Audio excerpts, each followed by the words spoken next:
Can you tell me what bringing the as means? I have no idea what you're talking about. Live from the Bellagio in sunny Las Vegas, it's the CRM Players. Now, bringing the as, please welcome Brent Leary and Paul Greenberg. I need a vacation. That's what I really need.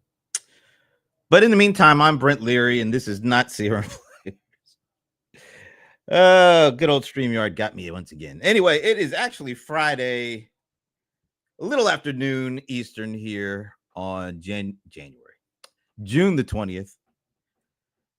This is Small Biz Breakdown time. I know that is what we're doing here because it is Friday afternoon. That intro just completely threw me off. Anyway, let's get back into it here. All right, I'm ready. I'm ready to bring on Leland from Oregon. Hey, Leland. Hey, Brent, do we need an intro like that? Live from Brent's studio, the Small Business Breakdown. You know featuring... what? I deserve any. Go on, give it to me. I'll let everyone take a shot because that was really bad, except for John. I don't really. He always takes a shot anyway. All right, let's go with. She's a nice person, so she probably won't really take a shot at me because she is in lovely Medina. It's a brilliantly beautiful place from what I hear, and she's a brilliant and beautiful person. That would be Evelyn Taylor. You are too kind. Summer has finally hit lovely Medina, Ohio, and I'm only going to say that Leland should definitely be doing the voiceover if you choose to make an intro to the show. I thought you might have gone with the dulcet tones of Ramon Ray because you always talk about him. You know, they should audition. Ooh, an audition. Hey, what's going on, Ramon? Hey, I'm here on screen. I didn't realize I was on screen. I'm like looking around. I thought it was the more handsome gentleman. But Leland, if Brent will allow, we can audition at towards the end of the show or after our other host comes on. We can audition and just do a 2-second little audition. You do that. It sounds good to me. Okay. And last, and as I'd like to say, least, it is the cold one. Some call him the bold one. I like the old one. John Corduroy Slauson. What's up, man? Best of the best. You got your Janet Jackson shirt on, I see. Janet. Oh, look, even you're a Janet Jackson fan? I'm a fan of all things 80s. Me too. Well, not all. Most. 90%. 88% at the, the perfect. I round up. This is Janet 90s, though, honey. Yeah, that looks good though. She looks good. It's the 90s. Yeah, we'll go with that. Anyway, it's 2025, and I'll just apologize for that little snafu. The other show I do, CRM Players, we've been doing that show for 16 years, and we never had an intro before. And I started playing around with the what is it? Gemini VO, and that's what I used to create that little intro. And we kind of like it. Wow, it's nice. Yeah, and that is amazing. I love that. It took me all of 3 minutes. Well, no, because I had to go back and forth with the prompt. Yeah, 17. 17. Yeah. At 3 minutes at a time. No more than 20 because we already had the little Vegas intro thing, so I put that on the back end. But I used the VO thing to come up with that. The two guys talking. That of course they had similar appearances to me and Paul, except that thing on my hat was not a Rams decal. I'll tell you that right now. I don't know what the hell that thing was, but he definitely looked like he was wearing a New York Yankees shirt, so that kind of looked nice. But the VO3. I mean, that's more expensive, isn't it? Like, so I'm doing a trial, and it's like I think it's $20 a month after the trial because they have like 3 levels. They got the free version. Yeah, I tried it. The Gemini Pro version, which is what I'm on.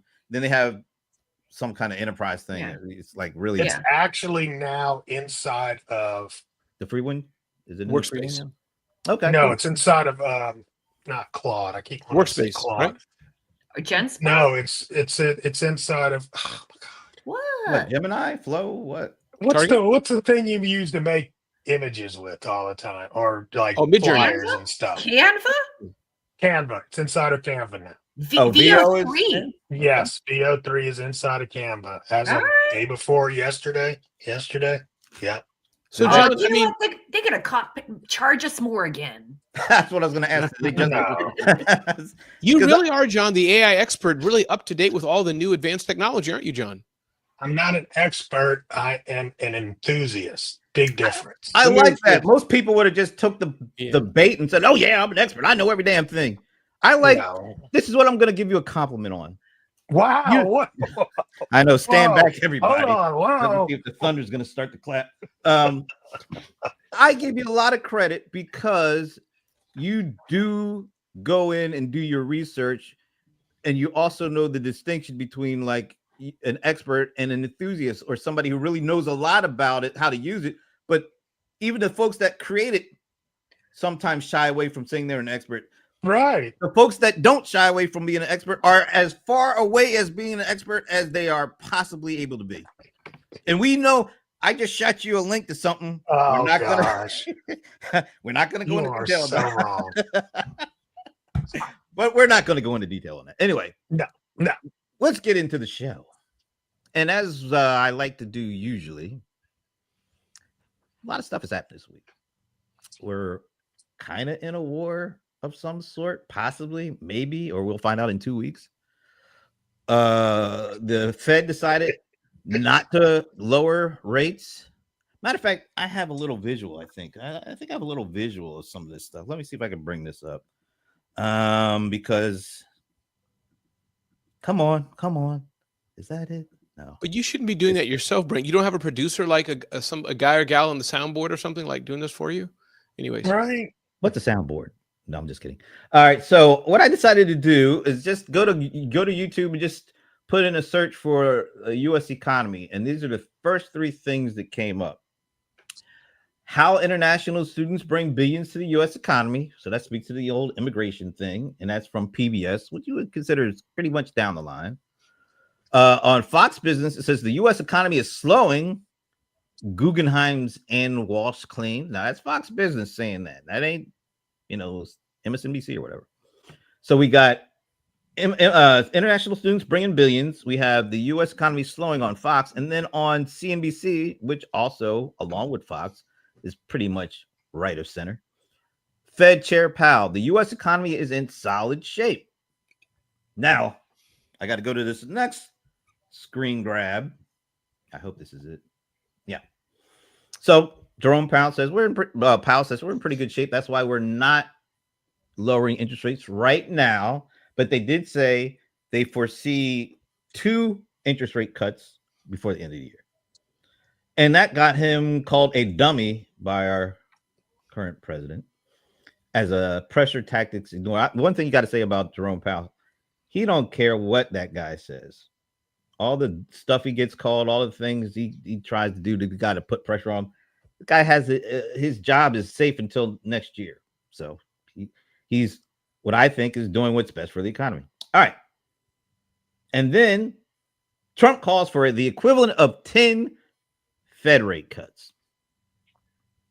When's the last time we had 10 straight Fed rate cuts? We're talking like the early 90s or something, when like we were on the verge of not just a recession, but a depression. We're not on the verge of that. It doesn't feel like it. But let me turn to you, the august panel, and ask each of you, how are you feeling about this week? Leland, how are you feeling about this week? Well, I mean, you shared one clip about, Fox saying that the economy is slowing, but then Jerome saying, "Oh no, the economy is doing great." So we're not going to cut the rates. And so I guess I would love to see a little bit more into like what is his reasoning why, because inflation rates have gone to nearly the lowest levels that they've ever seen. And so usually if the reason why you increase the interest rates is to help stave off inflation, and if our inflation is going down to low levels not seen in years, why not give a little bit of a reprieve to some of these banks, and allow them to reduce their rates to get more loans out there to be able to help bolster the economy a little bit more, since we're not in any dangers of inflations at the moment. That's what I think about when it comes to all of that, and I would love to hear a little bit more onto Powell's reasoning on why it's just no. And from what I've heard, he doesn't want to at all. He says, you said 2, but I'd also heard reports that he doesn't want to do it basically at all. He wants to just keep the rates right where they're at. And I'd like to hear a little bit more on his reasoning on that. And then, there's the war with Iran and Israel. That's scary. I mean, there are a lot of threats thrown out there, but it is kind of like a sit and see situation until something happens. Let me add one more thing. I forgot to add one more thing that also happened this week, and get your take on that before we move on. Social Security might be running out sooner than we thought because of the, what do you call it, the big beautiful bill. If that thing passes, the CBO scored it as adding, with the changes that the Senate is making, is going to add an additional $2 trillion onto our debt. So I thought I'd throw that little tidbit out there. What do you think of that, in addition to kind of as part of all the stuff that happened this week? Well, I've also heard reports that it's going to reduce the amount of money that, from other experts saying that it's going to reduce how much money we're going to be spending as well. $10 trillion over the next 10 years or something like $2 trillion. It's been a while since I heard that number, but so. But the net is, we're going to owe more. We're going to have more, $2 trillion more debt as opposed to that. Even if we are lowering taxes, we're not, and lowering spending, we're not lowering it enough to make up for an additional $2 trillion in debt we're going to be in. Yeah. I mean, you are going to be bringing in less money through taxes if you are reducing taxes. Of course, that's, taxes 101. But there have been seen in the past where when you reduce taxes, people spend more. When people spend more, there's more money flowing around, and that actually brings in more taxes. Actually, and actually grows the economy more. Right now, people are not spending more; they're actually spending less because there's a lot of uncertainty. But I digress. All right, let me move on because I want to get everybody's taken here. Ivana. What can I say? I am going to add a little bit to what Leland was saying about the Fed chair, like as if it's not confusing enough, right? So like his job, that's one thing I really do admire about typically whoever the Fed chair is. Maybe I should say I don't even qualify as an economics enthusiast. I would like to be, but there's really 2 numbers that go into that. One is, of course, the inflation rate, right? But the second one is unemployment. And I heard something really, really interesting that I did not know, and that I would definitely want to learn more about. I heard somebody talk about how they collect some of these numbers, such as unemployment. And like we've all learned about what employment is, or, what unemployment is, which is people like not looking for work, not working, not looking for work within a certain amount of time.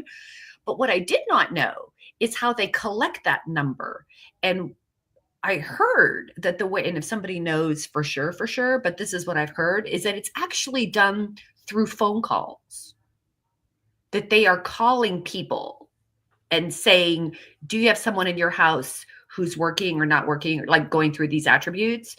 And a lot of people are not answering these phone calls. And so they just use the data from the last time, which is really concerning to me. So I'm just going to say something that will make Ramon and Leland probably fall off their chair, is that I would, just considering unemployment and inflation rate, just the numbers that we use, I'm like in full agreement. Do not mess with anything. But then seeing how we've been measuring some of these things, I'm getting really concerned about it, right? Meaning that the uncertainty and there's just too much uncertainty. And yet my solopreneur friends are enthusiastic. They continue. I was just looking up some numbers, continue to be enthusiastic and seeing the bright side of the economy, and more power to them. That is interesting. When you think about it. Who knew? Who knew? All right, who wants to go next, John or Ramon? John. Because that's why Ramon wants the final answer, so I'm going with John.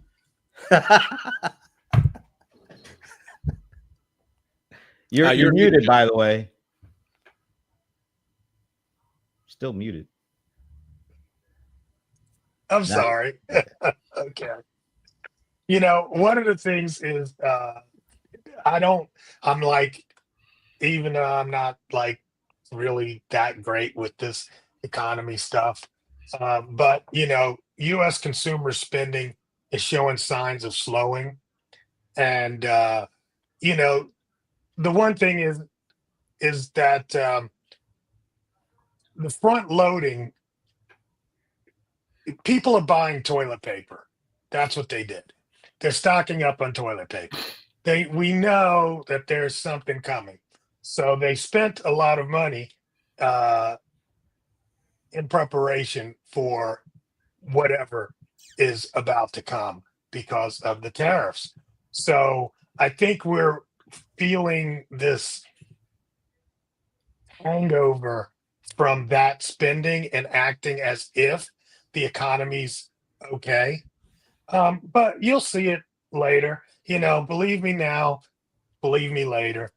But I mean, there's lagging indicators that are going to start showing up, and we'll be sitting here in 2 months and be like, what happened? It was all good. No, it was never good.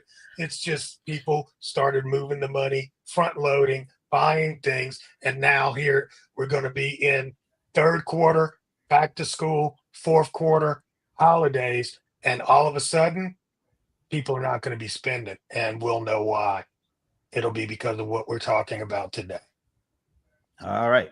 Before we go to Ramon, shout out to Jacob Topping, coming in with lots of good comments. U.S. is a debt-driven economy. That it is. There is a limit to how much debt the rest of the world wants to extend. It's problematic. Okay, that's a good thought. And our favorite, and with the full caps already, started already with the full caps. Blessings and a favor to you too, Amber. Thanks for joining us. All right, Ramon. Yeah, Brent, my comments will be brief and short and possibly underwhelming. I am not the economic enthusiast, although, as you all know, I can pretend to be anything I wish to be. But 3 things I'll say. 1, I do like Jerome Powell. Again, not in this to the depth, etc. But I think somebody who reads from a teleprompter, telling his team, like he told a guy happy birthday or happy retirement, and the Jerome Powell was reading from it. That's my kind of guy, meaning in this position. If I'm an astronaut going into space, I like somebody who's slow and methodical. Check 1, seatbelt. Is your seatbelt done, Ramon? Check 2, press orange button. Did you press the orange button, Ramon? That's the kind of, person metaphorically Jerome Powell is. You need that in that position. So regardless of the politics, whether it's Trump, Biden, Obama, whoever you want, those guys are consummate politicians in whatever games anybody will play. So I like that. No ding on him. I'm not a financial expert, but his style, slow, methodical. I trust him for what it's worth. That's 1. Number 2, definitely this whole thing of fiat and all these things, as you brought up, John, Brent, the gentleman, Jacob. There's something to that. I don't know how long the runway is, but something's wrong. Debt, trillions and trillions. And we're blessed that we have a huge runway in America, right? We are a blessed country. We have a lot of runway, a lot of moving, what do you call it when the money moves, the gross domestic product, and all. Got some time, but man, this can't go forever like this. Something's off. And then 3, the ebb and flow of the economy, right? Whether it's not Merrill Lynch, but the financial, the people going out with Thank you. Yeah, the people going out with boxes in Midtown Manhattan, the dot-com bust and real estate, all these things are going to happen. This is part of the ebb and flow of an economy. So those are my thoughts on it. But I think there's even a setup for me and my little small business. Listen, I look at it quarter to quarter, month to month, week to week. Do I have potential? Do I have relationships? I don't know how my grandchildren will be, but me and my kids will be okay. Shout out to Cassandra Gray for joining us.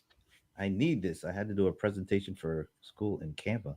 Welcome, Cassandra. Thanks for being here. Okay.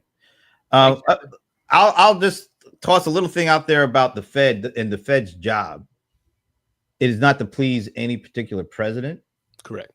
It is to look out for the U.S. economy, make it continue to shape it and make it grow, hopefully. GDP going up, uninflation staying low, and inflation also staying low. And that's their whole job and responsibility. And all I see is a guy doing what he thinks he needs to. That's right. To handle that. Mm-hmm.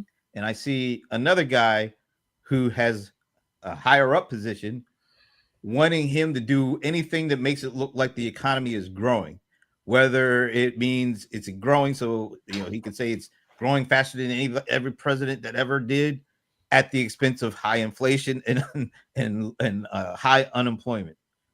We don't seem to be, I don't want to call it that we're in the, what's that little girl, the just right economy, not too high, not too low. Goldilocks. The Goldilocks thing. You have these three levers you can pull, and the whole objective is to keep things, going in the right direction. So you use whatever you need or can to do that. And you shut out all the noise from all the people, even if it is the president of the United States. I appreciate that. But here's something that impacts small businesses. And again, I apologize because I don't have the right words, and I'm going to say this the ugly way, right? Ooh. John will get this really. Okay, so there is this, let's say, GDP, right? And then I forget what the number is that takes this like GDP by the population. So you get this per capita thing. And there's a measure out there that takes different GDPs from different countries and compares that per capita to their actual income. Is anybody following me with what I'm saying? Yeah, gotcha. So the name of the game, it's good if the difference between that per capita GDP and the actual average income of the average citizen, you want those to be fairly close together. Make sense? Yes. Mm-hmm. Here's where we curve off. We don't have that. Our GDP is ginormous, and the per capita, let's say for the per capita GDP, that like if you take the GDP divided by the population or whatever, that number is something like a lot. 60, 70, 80, 90,000 per capita. It's a big number. I don't know exactly what it is, but it's a big number. But the actual earnings of the average American, the actual per capita average is 63. So there's a $30,000 gap, which speaks to what I call velocity of money. So this great high number GDP, which makes it look, this is why that if GDP is up, why are we so unhappy? We're so unhappy because the average consumer doesn't have that purchasing power. And if they don't have that purchasing power, that's going to make, can I just say, the marketing job for the small business owner that much more difficult. Well, let's add a little something to this. I think they call us, our economy, the envy of the world. And that's because we make a lot of stuff and sell it outside of our country. So we not only do we have people inside the country buying a lot, but a lot of people know that the economy here is number one, and they want to play in it, they want to invest in it, they want to buy land, and Japan did that in the 80s before they went belly up. Now they're on the way back up. But the whole idea is, there's a lot of money, there's a lot of wealth in this country. The unfortunate part is 99% of it is being held by the 1%ers, and all the rest of us peons get the rest of it. That's why some people love what's going on here. Elon Musk, he's worth what, 300 billion? That's like more than a lot of countries' GDP in the whole year. That's one guy in this one country has that much wealth. And they like when they put policies and things in place that allow them to not just keep that wealth, but to expand that wealth, while still 99% of us kind of take the scraps that fall at the table. So that's why there's a lot of people that are angry and upset about their individual economic situation. And then there's, others that are like, oh man, this is, I'm great.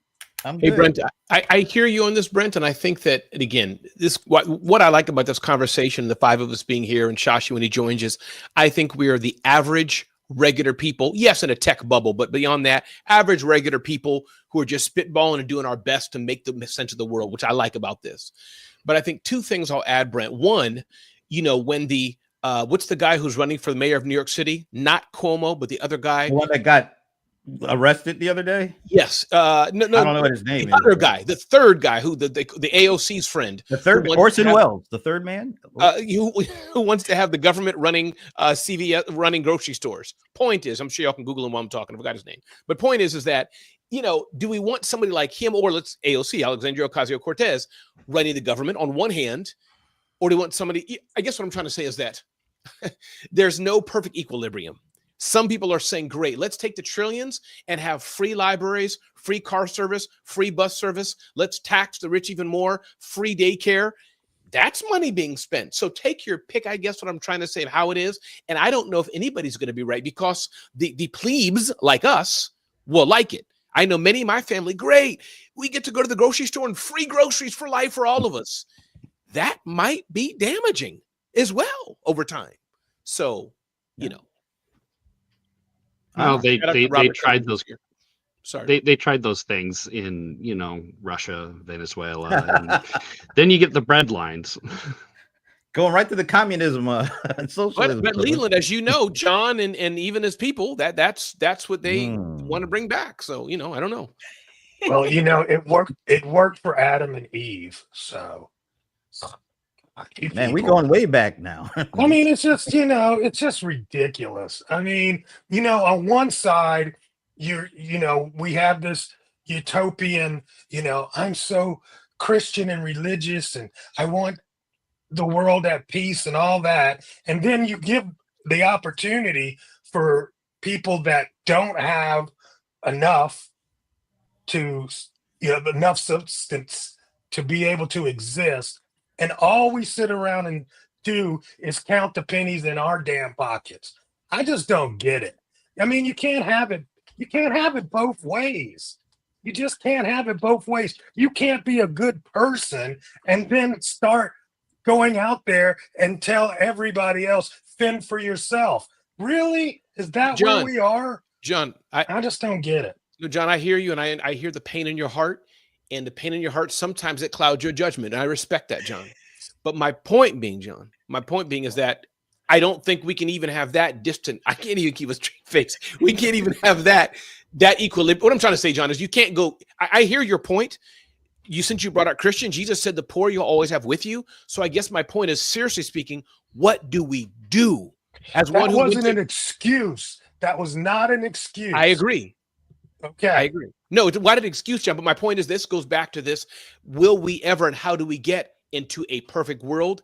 Is it possible? And in fairness, there's not. No, AI is going to do it for us, right? You know what? Here's the real key too, and there's nothing in the universe perfect. Nothing. Our Earth itself warbles on its axis. It doesn't go around the sun perfectly. Nothing in the universe is perfect. There is no such thing as perfection. So I'll agree with you on that. So have you guys heard of the Leland, Utopia? don't spoil it, Leland. Leland, don't spoil it. Leland, John and I agree. Leland, be careful what you say next. Be careful. Go ahead, Leland. Tread carefully.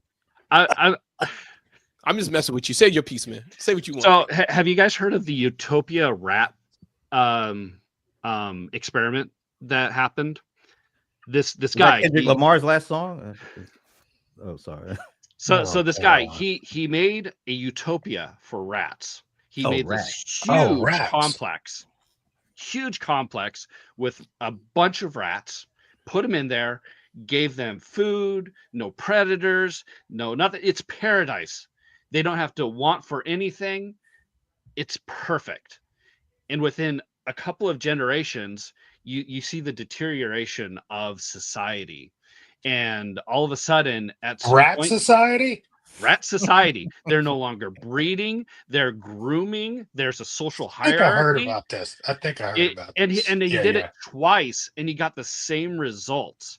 And so we as people, we need a little bit of struggle within our life. We need to be able to Absolutely. earn and obtain things. Either that, or we become, Yeah. you know, listless. You know, we're whispers in the wind.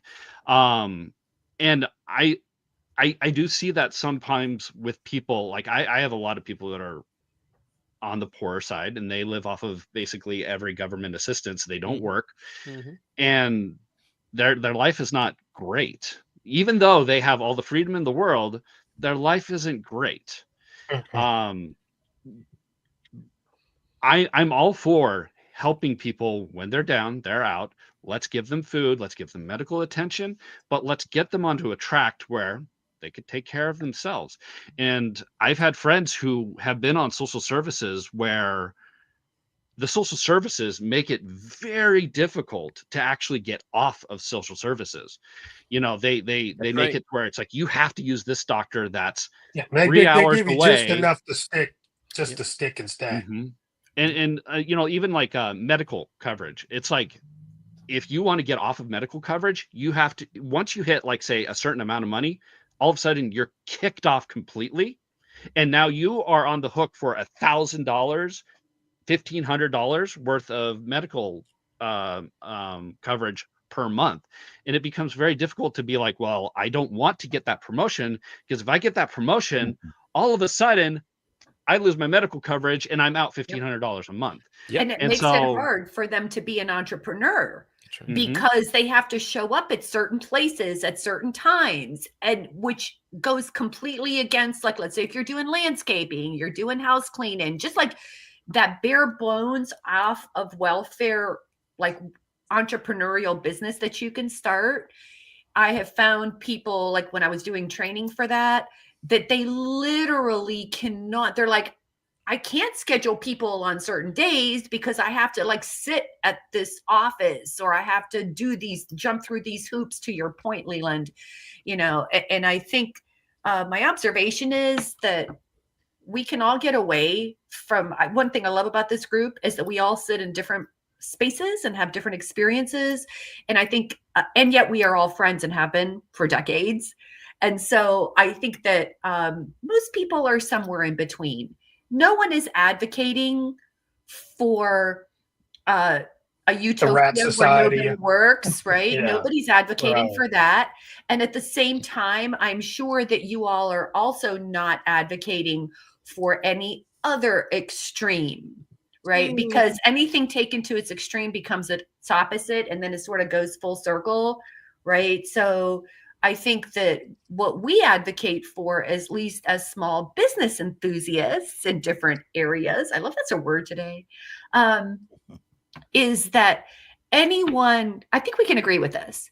If you work hard, right? If you grind it and hustle it and you work hard and you provide value to customers, right? Like those two things are met, and you should be successful. No, Right. I disagree. You don't think? Okay, go ahead. No, but I could be wrong. It may not happen for you, right? But I'm just trying to push say back and people, even. people free to who push work back. hard, if you work hard, whether you have a full-time job or Yeah. whatever, but you are doing the work, right? Not laying on the couch, I understand. doing the work, then you should eat. Yeah.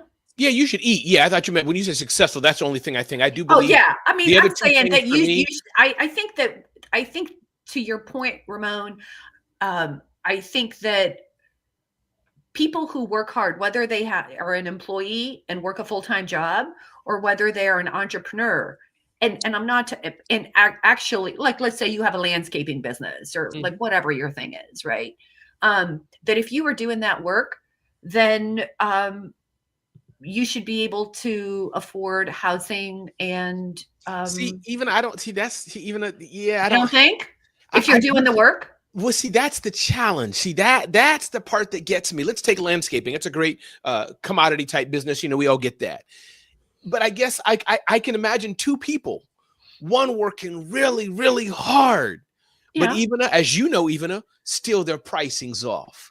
Maybe English challenged them. Maybe where they were doing it. Maybe it was all their church people who were, you know, so it's just where another person is like, oh, let me buy the other landscaping part. I'm going to get a loan out. And they're the $1 billion. We're wondering, man. So I hear your point.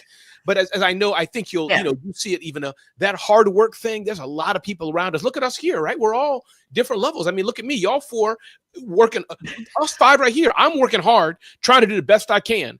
I don't have no Dunkin' Donuts creamer. Now you look at the four of y'all are ballers. Leland, I see his headphones. He got the expensive headphones. Look at John got a Janet Jackson shirt. Brent has a brand new sports hat every day, and even has got those baller headphones. I don't got what y'all got. So my point is, we all working hard, but even in this show, we're all different. Back to you, Brent. Save us.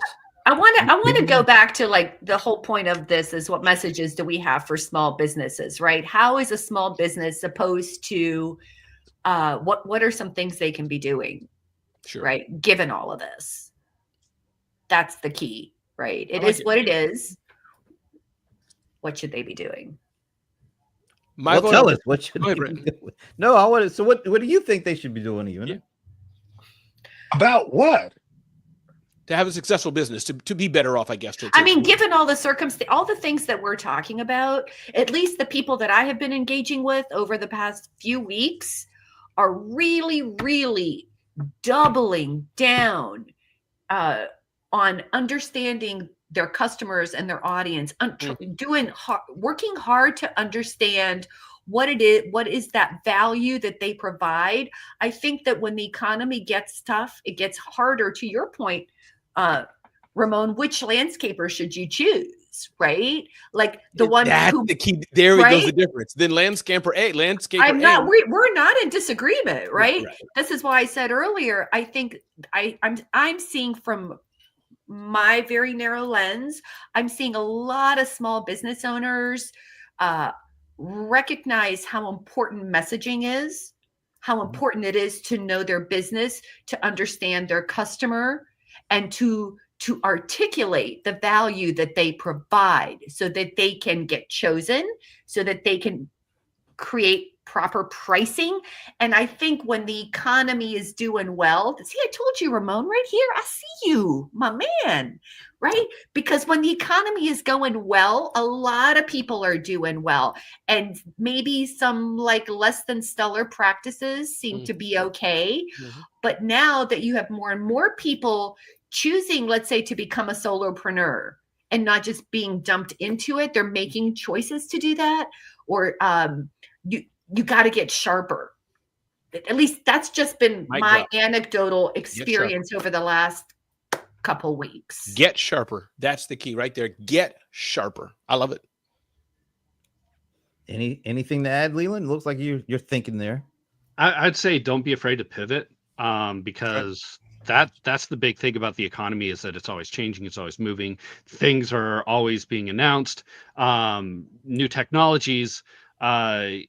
You know, it's like, don't be afraid to pivot. If you've got yourself a lawn care business, you know, think about maybe doing a water pressure or pressure washing business alongside of it to be able to supplement, or gutter cleaning or something like that to be able to augment your business. You know, if you're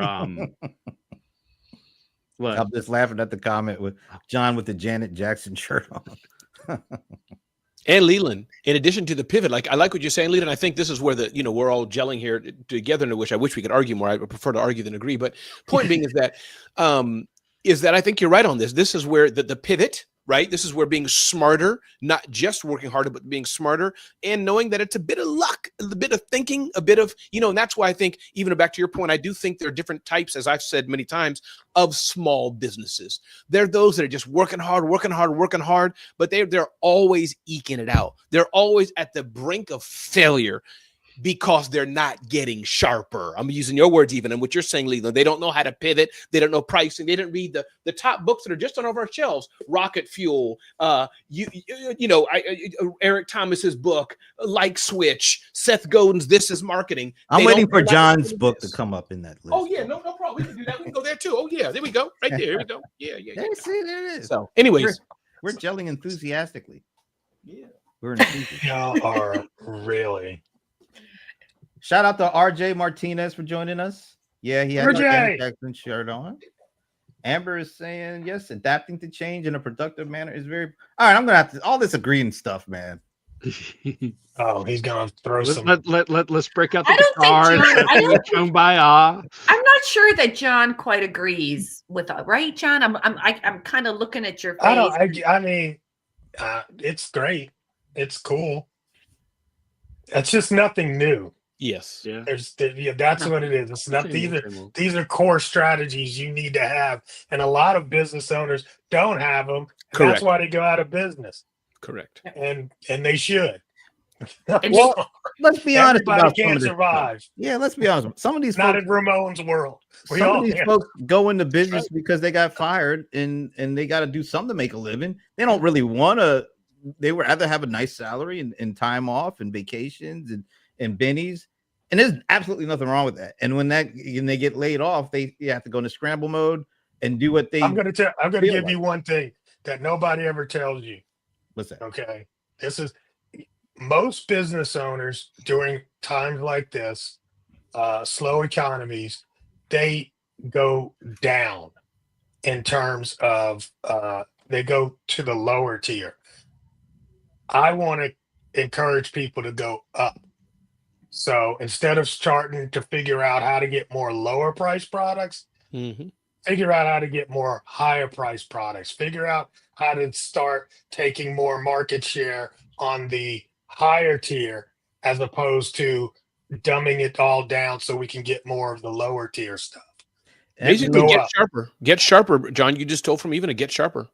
Yeah, but Yeah. I also I mean, know. you're I gonna like have what to- he's. I agree with what he's saying completely. And what's going to happen to that end is the people who can afford to purchase at those prices, right? Here's the good news. The good news is it does not take that much.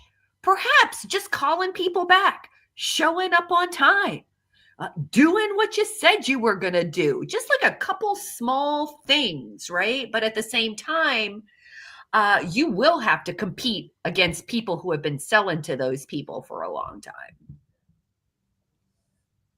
Is it safe to say anything? Go ahead, throw your bomb. Say it. Okay. I'm just saying a lot of folks are not really wanting to be in a business. They think they have to because they got to do something to make some money. So Yep. they're not, a lot of them are just look at the businesses, biding time before they get a job with Benny. So they can go back to the I don't want to say the easy life, but the life Just that they stable were life. having before. Yeah. What they consider to be stable. Consistent. So a lot of these, I don't know what percentage of businesses are like that, but I'm going to say it's a pretty significant amount. So when things happen, getting sharper, they don't really want to get sharper. That's okay. They just want to bide their time so they can get back to where they were. And that, I'm not saying that's good or bad or indifferent, but I think a lot of folks are in business because they got fired or laid off. And as soon as they get a good opportunity back in a corporate setting that they're comfortable with, they're out of there. It's guys like the five of us here and others that I can't even, the last corporate job I had was in the 90s or something like that. And I don't ever want to go back. And I'm comfortable with, I guess I kind of have a lifestyle business more than anything else. I'm not trying to grow or anything like that. But there's something to be said for folks who just want to get, do their thing. And what is that? The E-Myth, something about I have a good skill set. I have or as what does Liam Neeson say? Oh, there you go. I have a unique set of skills, something like that, which is great. They don't want to have to be a business to put their unique set of skills together. And so I don't know what percentage of that is, but I'm pretty sure it's a significant one. And that's fine if you have a small business that you're not trying to build, grow to a mid-size or enterprise. That's fine. But it seems like some people are saying they're mad and upset about their position, but they don't really do a lot to change that position. And maybe that's where the sharper thing comes in. But I don't even think they want to get sharper. I think they just want to get the end result without having to do any of that additional stuff. What do you say to those people? That's 100% right, Brandon. Again, we all know people like that. I can, whether family or friends, whatever. And I think that goes back to, as John was saying, it's not me wanting winners and losers. That's just life. Take sports. A buddy of mine is a sports coach and all this. I'm sure we know all these stories. Some kids, my dad made me play. Some kids, I just want to get out of the house. Some kids, I just want. And there's the few. Oh, I'm going to dominate you, destroy you, and crush you. I have one goal to get not 1, 2, 3, 4 gold medals in the Olympics. That's just life. I have what are you saying, Brent? I'm sorry, Leland. Go ahead. I was gonna say I have a niece. She at one point was like in the top hundreds in swimming. She couldn't give a darn. She would sometimes start swimming the wrong kind of race halfway through because she just didn't really care. There are also those kinds of people too. Like she has the skills. She could have gone, nationals. Didn't give a crap. Yeah. I think what I'm saying even is some of these people that are complaining and talking about they why am I not doing better or whatever that stuff. They know why they're not doing better. Yeah, absolutely. But yet and still they want to complain and talk about it. Well, they was complaining before that too. Yeah. They just complain. Yeah, they're just complainers, and you're going to have that everywhere, right? And I don't know. I guess I'm sort of like, I don't think we're talking to complainers. I don't think that's our audience here. I don't think that's our audience. Oh, it could be. It could be. I don't. Anybody listen to us? We just complained. First of all, why are you They need to get checked. Our audience is sharp and smart and enthusiastic and and driven. So they're probably confused right now. They're like, why are you people talking about? You think Amber Donald is sharp? You think Amber Donald's sharp? That's what you think? I know she's sharp. Really? Absolutely. She's sharp enough to listen to this and then at 5 o'clock come back and listen to more. So. Wow. Yeah, so wow. she's sharp. Okay. She's sharp. You don't think so? No, I do think so, John. Don't get me in trouble, John. Don't say that, John. Where are you going? Yeah, you guys like disagreeing with me? I'm like, we having a whole conversation about complainers. Our audience is like, my way. You're talking to. No, I think sometimes the complainers get the lion's share of the attention. Yes. Yeah, the squeaky wheel. Yeah, and because of that, we're constantly trying to answer their questions, and we already know what the answer is. Well, the complainers will say, and this all, from the time that I was a young'un in my 20s in corporate or whatever, and I hear these people, it's the economy. I'm not selling because it's the economy. Right. And then you get inside their business and you're like, well, you ain't selling because your product stinks. You don't take care of your customers and you know, all this stuff. There are lots of reasons, right? So whenever I hear people, sometimes that's why I have this feeling like we can talk about the economy and that's like all really good. And I don't want that to be an excuse for not doing your best. Oh, that won't be the excuse. They'll already have tons of excuses before you even get to that, because that's all they are. They need excuses to fuel their lack of doing anything. Anyway, we spend enough time on these damn losers. No, I'm just kidding. All right. So RJ Martinez, gosh, I wish I could say that right. RJ Martinez says something that is trending right now is a service, VO3. We even talked about this. You might have missed a little kerfluffle there earlier on, but all right. How are you seeing people really diving into this using AI to create videos? Are we seeing that? Is it I hope not. I hope not. We already all the bad stuff. You got 15 minutes. Use it. well. Yes. In the bubble, though, in the bubble, people like us here. And I think, unless it's John, what do you think? You think it's hype? But the advertiser, what was the commercial with the insurance company, whatever that was? Oh yeah, the hype big- of all. So yeah. I think Yeah. that's going to happen more and more. But yeah, I think people are doing it. But as you, Yeah, John, I use your example all absolutely. the time, John.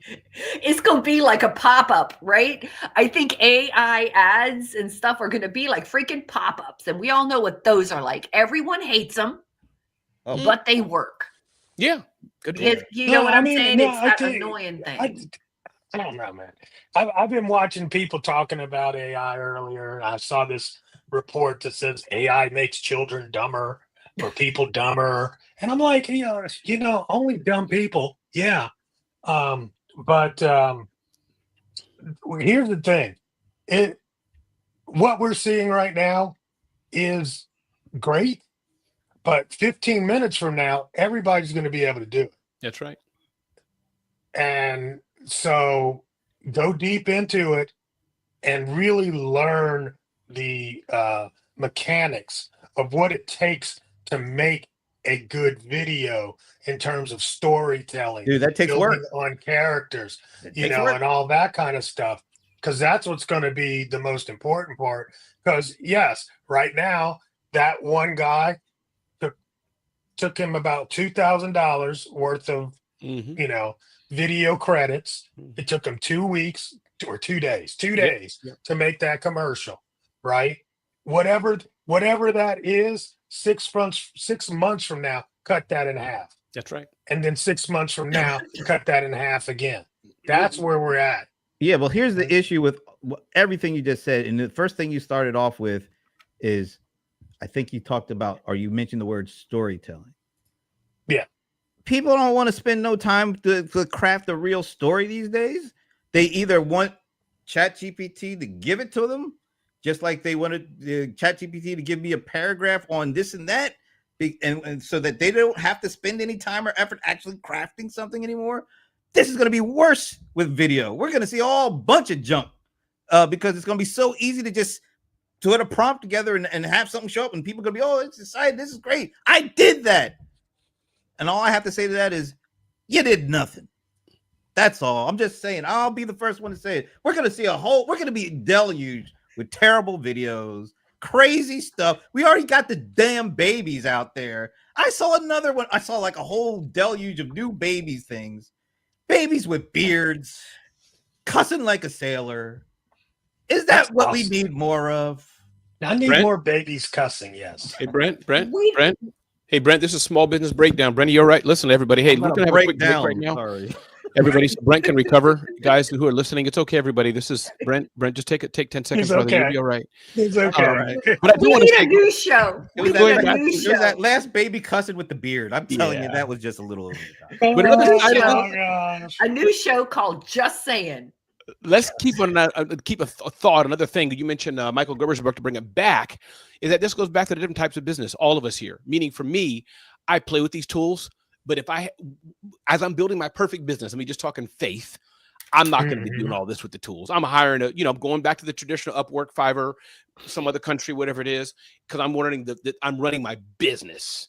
And so hence for me, it's all tools to use, but I'm not, at the end of the day, I'm not going to be doing no storytelling. I'm hiring Becky from Rwanda or Philippines or El Salvador to do it. End of story. Done. A good storyteller. Or I'll tell them the story. I'll tell them what I want. I'll provide the high level guidance, but meaning I'm saying about the tools and all that, a business owner. Absolutely. Yeah, that's what I'm trying to say. Yeah. Yeah, but most people Absolutely. won't I mean, even if you do don't that. have the skills, I'm not going to turn into some great writer, some great storyteller. And nor should we have to just learn it. Right. Yeah. But you know what a great story is, and you're able to relate that to somebody who can then wrap whatever you say into that. A lot of people don't even want to take that amount of time to put that much effort in. And that's where I'm saying I think the majority of folks are like that. Not like y'all, but like that. No, I agree. And I'll use one example. When I think about COVID, I think we're talking about something like this. When I did the Survive and Thrive Summit, got sponsorships from three of our big friends that many of us, work with and all that time. I think that's, for me, an example of what I'm talking about. That's where creativity will never stop. Yeah, AI could do all the tools and all this, but when stuff happens, if you're not dialed in and think, okay, what can I do? What relationships can I call? And I think that's eternally going to happen. The tool you use, how you do it, that, as John said, in 15 minutes is going to change. But I think as us leaders, as business owners, at least building the $800,000, $1 million, $2 million business that for Ramon Ray's little empire, that's where I'm going at, being very simple, transparent. No, it's my thought process, my thinking. I just got to. I'll be in California for 2 months. As I told y'all, my daughter's going to give birth soon, and I'm making relationships there. AI can't stop me. The people who are saying yes to me to go to their offices, names we all know. I'm blessed. AI can never take that away from me. Please. Here's the thing, man. If you know how to draw, and you can draw in pencil, like you're a pencil drawer, just because somebody else has colored pencils doesn't make their drawing better. See, and that's where we are with this AI thing. It's going to amplify how lackluster your creativity actually is. Well, if you're going to rely so heavily on the crafting of your story to come from a LLM, a ChatGPT, or whatever, you're just going to look and sound a lot like everybody else who's doing that as well. And there's millions upon millions of people doing that. Can you spot when something is just completely LLM written? It's not very hard to do it nowadays. They'd be using words, the same kind of words that nobody else used before until they started using them. It's so obvious. I think a lot of people need to really think about, if you can't tell the story, find somebody, like Ramon said, find somebody that can help you put it together. It'll be way better than just letting ChatGPT. That's all I'm saying. Anyway, we're at the kind of close to the top of the hour. Final thoughts, Ramon. Yeah, final thoughts is, listen, this is a great show. I appreciate y'all so much. And thank you to our audience for being here every week. Thanks for audience. Spread the word, share it, Small Business Breakdown, what we're trying to do here. And thank you all for being here. So make a difference in the world and make an impact. First of all, let's all say congratulations to Amber, her first grandchild. That is awesome. What's her name? Let us know what her name is. All right, John. Right now, I would have this advice for small businesses: increase your marketing while competitors are cutting. So right now, there's less competition out there. Consumer attention is still at its all high. So you want to stay top of mind when the economy recovers. We're just in a cycle. It'll get better. Hang in there. But, if you can increase your marketing, definitely do that now and take some market share. You know what that says? When others go low, we go high. And that leads us right to Leland. I know Leland can empathize with that. I'm just okay. So make sure that your place of business is very welcoming to customers in every way, shape, or form, including how it smells. Because I went into a gas station the other day. It smelled like rancid Pine Sol. It was bad. I thought you were going to say something worse. But... The floors were sticky. I gagged after I left. I will never go back to that gas station ever again. It was horrible. It was an awful experience. And so when you have customers coming, make sure that your business, it's easy to get in. It smells nice. It's not cluttered. It's welcoming to your customers, or else you may not have customers. So Leland, you don't like sticky bathroom floors is what I'm picking up. I don't even like they weren't sticky. They were slick. All right, let's move on. Let's move on to even worse. And I just say one more thing, Brent. If you wait a while, the slippery floors become sticky. That's why they didn't wait long enough. Y'all. All right, Ivana, you need to pull us out of this. We need a mic drop. I don't know if this is a mic drop moment, but I'll let you guys decide. But I am going to kind of take your John's and Leland's marketing advice a little further, right? Double down. I'm going to say the same thing I've always said. Double down on your relationship marketing. But when it comes to building those know, like, and trust relationships, please, please, please do not be lazy with your messaging.